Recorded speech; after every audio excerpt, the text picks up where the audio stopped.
ত্রয়োদশ জাতীয় সংসদ নির্বাচন সামনে রেখে সংসদীয় আসনের সীমানা নিয়ে দাবি ও আপত্তি শুনেছে নির্বাচন কমিশন। শেষ দিনের এই শুনানিতে অংশ নিয়ে পাবনা এক আসন গঠনে শুধু সাথিয়াকে রাখার দাবি জানিয়েছেন জামাতের সাবেক আমির মতিউর রহমান নিজামীর ছেলে নাজিবুর রহমান মোমেন। তিনি বেড়া ও সুজানগর মিলে আলাদা আসন করার প্রস্তাবও দেন।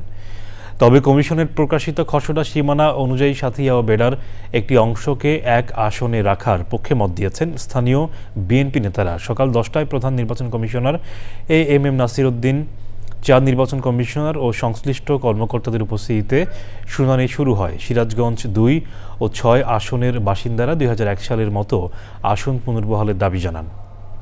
এছাড়া কুড়িগ্রাম 4 আসনের বাসিন্দারা 2014 সালের সীমানা অনুযায়ী চিলমারির কয়েকটি ইউনিয়ন কুড়িগ্রাম 3 আসনের সাথে যুক্ত করার আবেদন করেছেন। সব দাবি ও আপত্তি নিষ্পত্তি করে নির্বাচন কমিশন শিগগিরই চূড়ান্ত সীমানা প্রকাশ করবে।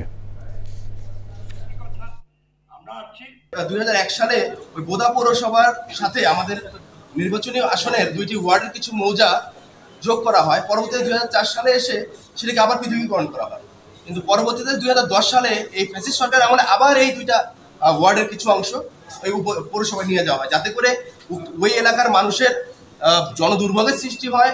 কারণ তাদের উপজেলায় এক, পৌরসভা আলাদা, তাদের নির্বাচনী আসন পঞ্চগড় এক, কিন্তু তাদের পৌরসভার ভোটার আবার হচ্ছে বোদা পৌরসভা। এই সমস্যা নিষ্পত্তির কারণে আমরা আজকে এসেছিলাম নির্বাচন কমিশনে। নির্বাচন কমিশনাররা সন্তুষ্ট হয়েছেন।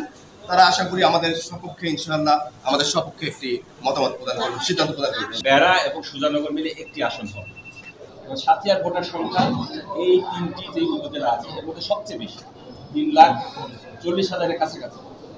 এত মানে জনবহুল একটি অঞ্চল, এই অঞ্চলটাকে একক সংসদীয় আসন করাটা এটা হলো যৌক্তিক দাবি।